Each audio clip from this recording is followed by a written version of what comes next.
এবাৰ আমি সব ফেল এবাৰ আমি সব ফেল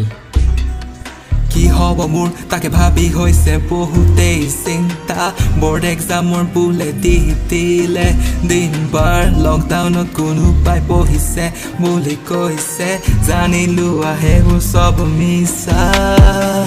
হব মোৰ মই তাকে ভাবি থাকো মনতেই নাই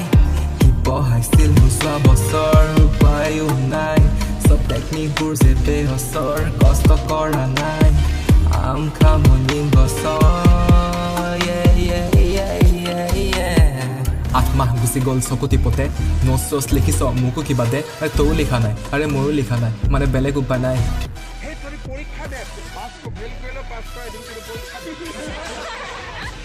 এবাৰ আমি সব ফেল এবাৰ আমি সব ফেল